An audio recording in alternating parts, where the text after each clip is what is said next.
みんなお疲れ様。キリもいいからこの辺りで一度休憩にしようか。もう休憩を入れるのか？俺はまだまだやれるが。私はちょっと一息入れたいな。もう3時間くらいずっと練習してるし。なんとそんなに経っていたのか？確かにそれは一休みした方がいいな。いいよーし。おー、ねねちゃん、お水だよ。全然休むテンションじゃないけど、とりあえずありがとう。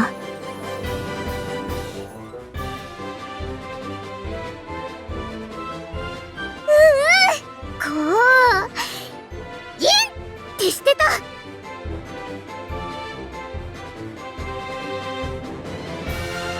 銀とキワマ。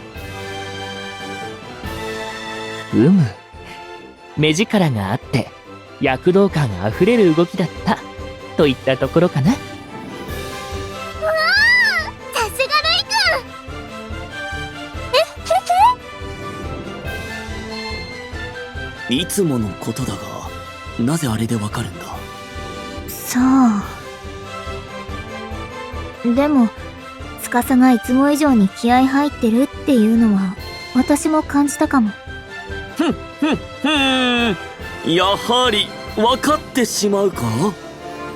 実はな、例の巡業を経てもっと成長したいという気持ちが強くなってな。今回いろいろな場所に行ったことでたくさんの人たちと共にショーをやることができた。そして彼らがいたからこそ生まれた展開や変化、得られた観客の反応があっただろう。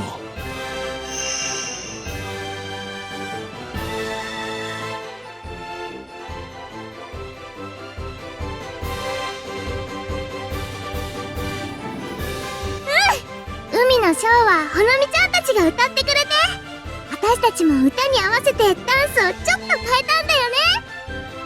ああ、山でのショーもモアモアジャンプの皆さんだからこそできる観客の巻き込み方でとても盛り上がったね。ああ、そして白石たちとのショーも、宵崎さんに助けてもらったショーもそうだ。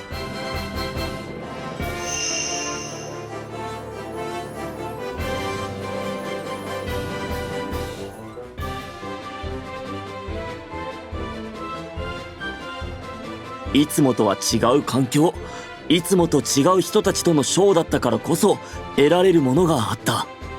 先日朝日さんたちと行った宣伝公演もそうだが、出会いは刺激と気づきを与えてくれる。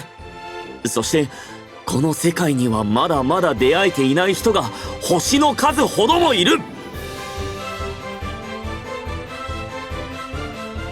きっとその通りだ。どうだ、そんなことに気づいてしまったらワクワクしてしまうだろう。なんだか私もワクワクしてきちゃったかも。司の言いたいことはわかるけど、ちょっとスケールが大きいっていうか、大げさっていうか。司くんらしい考え方だよね。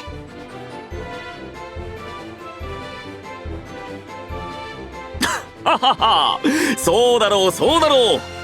今回のショーで得たこの気づきをもとに、この1年も前進あるのみ。未来のスター天馬司の、いや違うな、未来のスーパースター天馬司の活躍に期待しているがいい。はあははは。